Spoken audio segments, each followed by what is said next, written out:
Hello and very good morning. Prime news के सभी दर्शकों का बहुत बहुत स्वागत है हमारे फेसबुक लाइव सेशन में। कोशिश यही रहती है कि हमारे आपके बीच में जो संवाद का सिलसिला है वो लगातार जारी रहे। हमारे बीच बातचीत की जो कड़ियां है वो टूटनी नहीं चाहिए, क्योंकि हमारी पूरी कोशिश ये होती है कि जब हम आपके साथ बातचीत करें तो हम ये समझ पाए कि हमारे दर्शक असल में देखना क्या चाहते हैं, असल में हमारे दर्शकों को पसंद क्या है।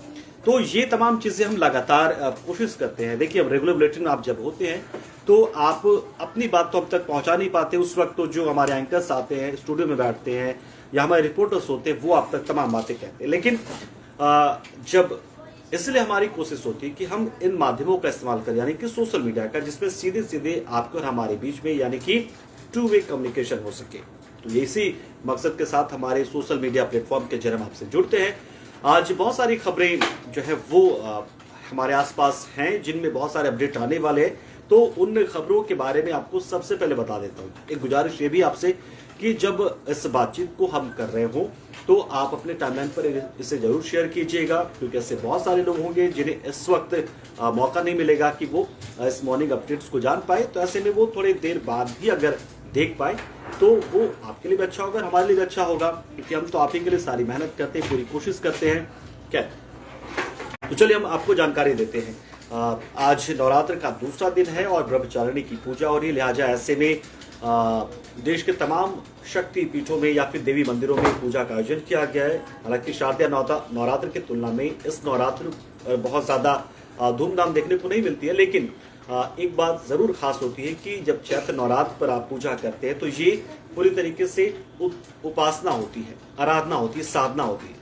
शारदीय नवरात्र में हम उत्सव के तौर पर उसे मनाते हैं, तो ये एक बड़ा अंतर होता है। लेकिन इसी नवरात्र के मौके पर चंपावत उत्तराखंड से एक बड़ी खबर आई, जहां पर एक हादसा हो गया जिसमें 4 श्रद्धालुओं की मौत हो गई। माना जा रहा है कि वो नवरात्रि के लिए पूजन करने के लिए अपने घर से निकले थे, लेकिन हादसे का शिकार हो गए। तो एक बड़ी खबर इस वक्त की ये आ रही है। इसके अलावा एक दूसरी बड़ी खबर की हम बात अगर करें तो वो ये है कि राहुल गांधी की सूरत कोर्ट में पेशी होने जा रही है। सूरत कोर्ट में पेशी हो रही इसलिए क्योंकि 2019 के लोकसभा चुनाव में जब वो कर्नाटक में थे तो उस वक्त उन्होंने कोलार में एक चुनावी जनसभा में एक ऐसा बयान दे दिया था कि जो मोदी सरनेम वाले यानी कि मोदी टाइटल वाले लोग हैं वो चोर होते हैं। जाहिर सी बात है कि इससे किसी को बुरा लगेगा। ठीक है, उन्होंने कुछ नाम भी लिया था, नीरव मोदी का, ललित मोदी का, लेकिन फिर उसके बाद वो आगे नहीं बढ़े। लेकिन जो पब्लिक थी, वहां पर जो जनता थी, वो समझ चुकी थी कि नाम असल में लेना किसका चाहते हैं वो। जाहिर सी बात है पीएम नरेंद्र मोदी का, क्योंकि वो उनके प्रतिद्वंदी हैं।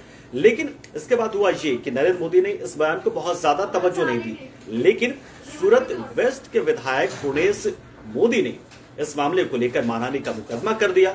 मानहानि का मुकदमा हुआ 2020 में, क्योंकि 2019 में लोकसभा सब चुनाव चल रहे थे और उसके बाद चीजें बदलते चले गई। 2021 में राहुल गांधी कोर्ट में पेश भी हुए। उन्होंने कहा कि इस मामले में मैं अपनी बात पर कायम हूं, और उन्होंने ये भी कहा कि मोदी तो कोई समुदाय नहीं होता है, मोदी कोई समुदाय नहीं होता है। तो ऐसे में अगर मानहानि का मुकदमा करना ही था तो ये प्रधानमंत्री नरेंद्र मोदी की ओर से किया जाना चाहिए था, क्योंकि टारगेट पर वही थे मेरे बयान की। यही बात वकील की ओर से कही जा रही है राहुल गांधी के अभी भी। तो इस मामले में एक सुनवाई जो है वो होने जा रही है। वो सुनवाई आज होगी और इसमें माना जा रहा है कि राहुल गांधी की मौजूदगी में कोई अहम फैसला लिया जा सकेगा। ठीक है, तो इस मामले में राहुल गांधी के वकील की ओर से ये कहा गया है कि राहुल गांधी के कहने का मतलब बिल्कुल अलग है आप।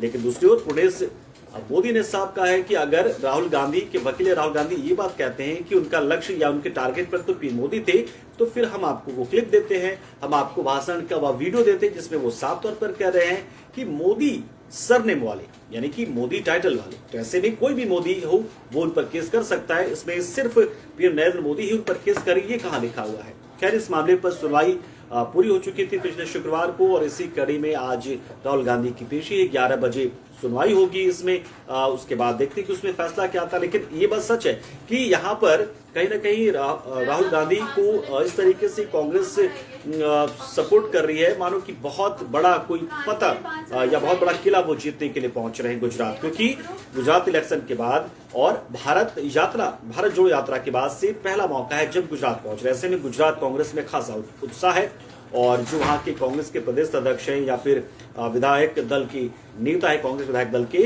और बाकी जो दिग्गज कांग्रेसी नेता हैं वो पूरी तैयारी के साथ जुटे हुए, वो लगातार माना जा रहा है कि वो कोर्ट के बाहर, सूरत का जो कोर्ट है उसके बाहर मौजूद रहेंगे और राहुल गांधी को ऊर्जा देते रहेंगे अपने नारों के साथ, अपने भाषणों के जरिए या फिर अपने संबोधन के जरिए, जो भी है, जो रहेंगे वहां पर।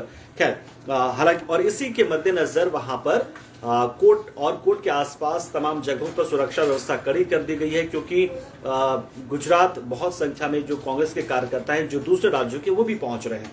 तो राहुल गांधी का यहाँ पर पहुंचना कहीं ना कहीं गुजरात की कांग्रेस से एक ऊर्जा का संचार कर रहा है, नई ताकत दे रहा है। हालांकि बात ठीक है कि गुजरात में जब इलेक्शन हुए थे तो विधानसभा चुनाव में कांग्रेस का प्रदर्शन उतना अच्छा नहीं रहा था, सिर्फ 17 सीटें ही वो जीत पाई थी।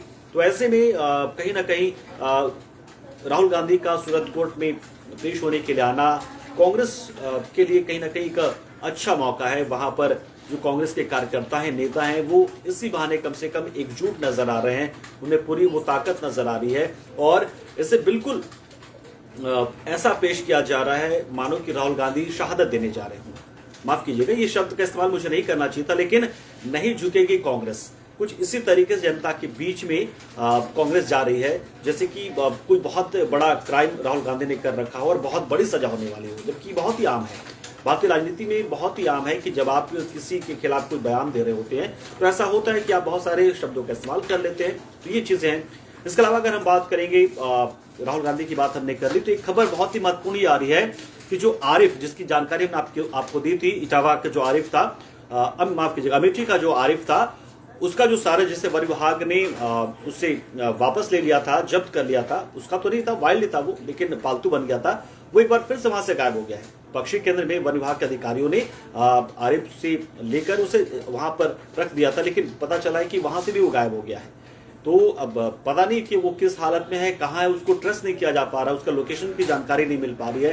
तो थोड़ी सी परेशानी यहाँ पर बढ़ गई है। वन विभाग की ओर से जब उसे अपने साथ ले जाया गया था तो कहा गया था कि चूंकि जो सारस है वो पालतू पक्षी बन ही नहीं सकता और वो वाइल्ड है और ये वन्य प्राणी अधिनियम के तहत जो है ये गैर कानूनी है, यानी कि अपराध है। तो ऐसे में आरिफ के उसकी संजीदगी को देखते हुए, चूंकि उसने सारस पक्षी को जब घायल था उससे बचाया था, उसकी सेवा की थी, उसका इलाज किया था, इसलिए कोई कार्रवाई हम नहीं कर रहे, लेकिन सारस को हम उसके पास छोड़ नहीं सकते। इस बात को लेकर राजनीति भी हुई। यहाँ पर अखिलेश यादव ने कहा कि दरअसल आरिफ के खिलाफ कार्रवाई इसलिए हो रही है और सारस को वन विभाग के अधिकारी इसलिए ले जा रहे हैं कि आरिफ ने उनके साथ मुलाकात की थी। दरअसल अखिलेश यादव भी वहां पर पहुंचे थे जहां गौरीगंज का रहने वाला आरिफ है, तो वहां पहुंचे थे और इसके बाद ही एक सहयोग कहें या फिर कहें कि उसके बाद वन विभाग ने इस मामले को गंभीरता से लिया, इसलिए कार्रवाई हुई। दोनों बातें हो सकती है। तो अखिलेश यादव तो इस तरह से करें कि चूंकि वो आरिफ से मिले थे इसलिए उसके सारस को उससे वापस ले लिया गया, लेकिन अब ये सारस गायब है उस पक्षी केंद्र से, तो कहाँ है किसी को नहीं पता। तो वो सारस माना जा रहा है कि एक बार फिर से अपने साथी आरिफ को ढूंढ रहा होगा और अगर ऐसा है तो आरिफ के पास वो शायद वापस पहुंच जाए। अब देखना, इस मामले में थोड़ी सी संवेदनशीलता, थोड़ी इंसानियत दिखानी पड़ेगी वन विभाग को भी। ठीक है कि ये गैर कानूनी हो सकता है, लेकिन जब वो पक्षी उस आरिफ के साथ रहना चाहता है तो उसे रहने देना चाहिए। ये क्योंकि कई बार ऐसा होता है कि बहुत सारे प्रावधान ऐसे होते हैं कि जब आप इन तमाम नियमों के बीच में, कानूनों के बीच में भी एक बीच का रास्ता निकालते हैं, शायद ऐसी कोई परमिशन कहीं से मिल जाए ताकि आरिफ उसे सारस को अपने पास रख पाए, क्योंकि सारस उसके बगैर नहीं रह पा रहा है। तो कहीं ना कहीं ये सारस पर एक तरीके से आप कहेंगे कि अत्याचार ही हुआ। वो सारस अगर रहना चाहता आरिफ के साथ में, आरिफ के साथ उड़ना चाहता, आरिफ के बाइक के पीछे पीछे उड़ना चाहता है तो उसे उड़ने दीजिए आप, क्योंकि आरिफ उसे कोई नुकसान नहीं पहुंचा रहा है, ना उसका कोई कारोबार या व्यापार कर रहा है।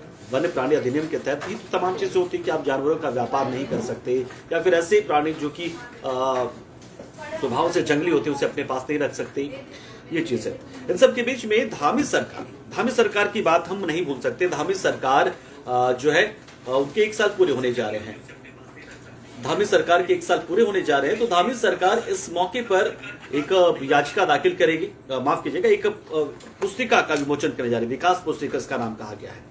तो विकास पुस्तिका के जरिए धामी सरकार अपनी उपलब्धियों को बताएगी कि जब पुष्कर सिंह धामी पुरानी सरकार यानी कि बीते दिनों जब अपने पुरानी सरकार में वो मुखिया थे प्रदेश के, तब उन्होंने क्या क्या किया या फिर बीते एक साल में क्या किया है। हालांकि ये पहला मौका है जबकि विधानसभा चुनाव होने के बाद से उनके नाम को आगे कर दिया गया और वही चेहरा रहे विधानसभा में। तो इस तरीके से देखें तो इस बार जो पूरी तरीके से धामी की कार्य प्रणाली और उनके प्रदर्शन को देखते हुए ही उन्हें मौका दिया गया है। तो उनके एक साल का उनकी सरकार का प्रदर्शन क्या रहा है ये भी देखने वाली बात होगी। तो विकास पुस्तिका का विमोचन करेंगे धामी और 11 बजे के आसपास ये कार्यक्रम होने वाला था। तो कार्यक्रम में अपनी उपलब्धियों को कैसे जोड़ाते हैं या फिर किन किन योजनाओं या किसी परियोजना का ऐलान करते हैं, कोई सौगात देते हैं उत्तराखंड वासियों को, ये देखने वाली बात होगी।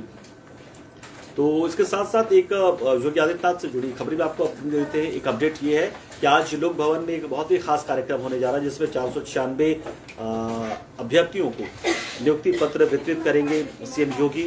और ये वो अभ्यर्थी होंगे जिन्हें जो यूपीपीसीएस के जरिए चयनित हुए हैं, तो इन्हें नियुक्ति पत्र दिया जाएगा। उसके बाद फिर ये पदभार ग्रहण करेंगे।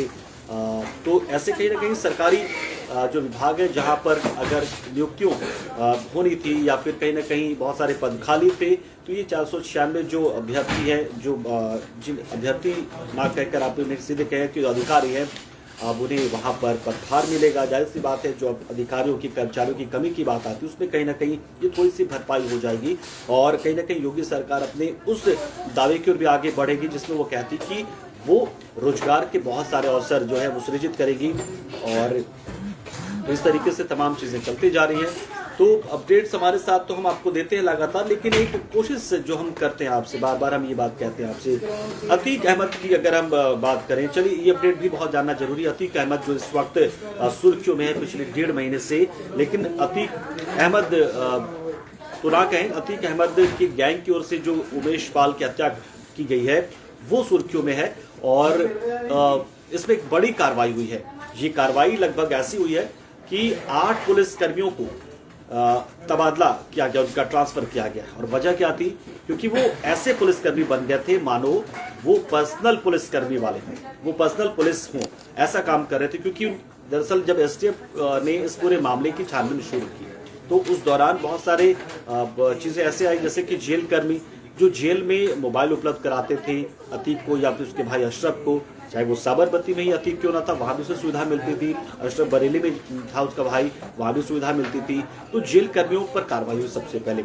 लेकिन इस दौरान जब पुलिस की ओर से कार्रवाई होती है या फिर जब छापेमारी की जाती है तो उन माफियाओं के या फिर माफियाओं के गुर्गों के या उनके करीबियों के वहां होने की जानकारी मिलती तो है पुलिस को, पुलिस वहां पहुंचती तो है, छापेमारी तो होती है, लेकिन वहां से वो फरार हो जाते हैं। जैसे माना यह जाता है कि जो पुलिस वाले हैं जिनकी कहीं ना कोई कनेक्शन होता होगा अतीक के गैंग के साथ, वो मदद पहुंचाते होंगे। तो इस स्टेप को, और ये ऐसा होता रहा है, कई बार ऐसा होता है, कई बार बहुत ही हाई प्रोफाइल तरीके से होता है, कई बार निचले स्तर पर, छोटे स्तर पर होता है। तो उसके बाद एसटीएफ ने इस मामले में कॉल ट्रेसिंग शुरू की। तो अभी तक जो है वो 8 पुलिसकर्मी जो हैं, जिनमें एक इंस्पेक्टर है, 3 दरोगा और 4 सिपाही हैं, इनकी संलिप्तता सामने आई है, जो लगातार अतीक के गैंग के साथ कनेक्ट थे, किसी न किसी तरीके से उन्हें मदद पहुंचा रहे थे और उनकी मिलीभगत थी। यानी कि पुलिस की किसी भी कार्रवाई को वो पहले ही उन तक पहुंचा देते थे, उनकी जानकारी पहुंचा देते थे। ये बात सामने आई है। तो फिलहाल इन्हें पुलिस ट्रेनिंग सेंटर में सस्पेंड कर दिया गया और हो सकता है कि आने वाले दिनों में कुछ और बड़ी कार्रवाई हो। तो दरअसल ये जो कार्रवाई हुई है 3 थानों में हुई है, धूमनगंज में हुई है, उसके अलावा 2-3 और थाने प्रयागराज के, 3 थानों में कुल ये पुलिसकर्मी मौजूद थे। तो ये चीजें थी। तो आप लोग हमारे साथ जुड़े रहिए। देखिए, जुड़ेंगे आप नहीं तो फिर हमारा ये जो सेशन होता है इंटरेक्शन का, लाइव इंटरेक्शन का, ये जाया चले जाएगा, व्यर्थ चले जाएगा। हम आपके लिए खास तौर से बहुत सारी तैयारियां करते हैं और तैयारियों के पीछे का मकसद यही होता है कि जब आप हमारे साथ जुड़े तो हम आपके हर एक सवाल का जवाब दे सकें। तो चलिए, कोई बात नहीं, आप जितने भी लोग हमारे साथ इस वक्त जुड़ते हैं, आप सबका बहुत बहुत शुक्रिया कि आप जुड़े हमारे साथ और इससे शेयर कीजिएगा। और जब भी मौका मिलेगा इसे जरूर आप सुनिएगा, क्योंकि कोशिश यही है कि टीवी तो आप हर जगह नहीं खोल सकते, लेकिन मोबाइल तो आपके हाथ में होता है। तो सुबह की तमाम खबरों से आप अपडेट हो जाएं, यही हमारी कोशिश है और इसी के लिए प्राइम न्यूज लगातार मेहनत करता रहा है। तो ये हमारी पूरी कोशिश रहेगी और ये कोशिश हमारी रहेगी नमस्कार।